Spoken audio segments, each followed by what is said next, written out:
This next piece I'm going to do is from a reading that I did this last summer. It's called Jesse James, Dead or Alive, written by Katona and Ferguson. And it follows Jesse James's life in terms of his relationship with his son, which is kind of a very interesting take on it. And we're at the end of the piece now, and he starts the piece at the top of his game, and then kind of crumbles in on himself with paranoia of that the world around him is closing in on him, and that his family isn't going to be safe. And he realizes that there will never be safe if he's still with them. So he's having a conversation with his son, he's about 12 years old, and he is trying to get him to tell his favorite story again about one of their most famous robberies. So, Junior! All right. Come here. So, it was a big exposition.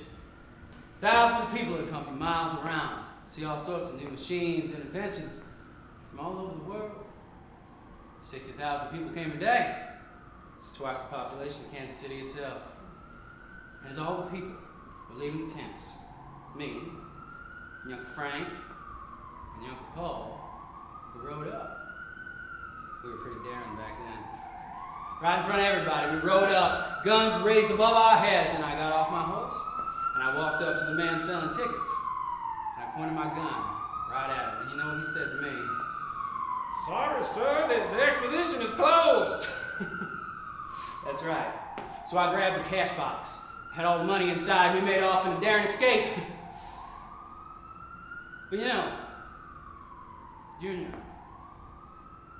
what we did there, we stole that money. We took it. It didn't belong to us, and I think that it was mighty wrong for us to do a thing like that. Like when we robbed these banks in these poor country towns, and we'd say we were taken from the rich. But you know, ain't nobody kept their money in them banks but poor farmers, and some of them had everything they'd saved in there. Do you understand?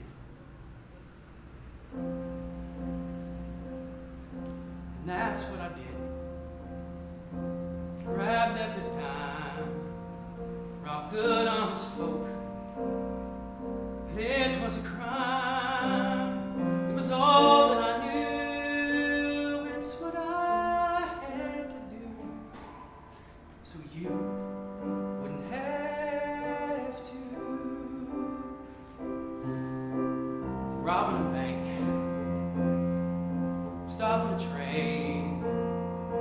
Thought I was right, but what was the gain? I fought for what I felt was true, the only way I knew how. It was the only way that I knew how. So I ran far away, things weren't safe, couldn't stay such a long road. But what else could I do? I did it for you. I did it for me. I did it for your mother and our family. That's why I left for a long, long time. It was the only way I knew how. The only way I knew how. But it wasn't right, never right. It was all wrong.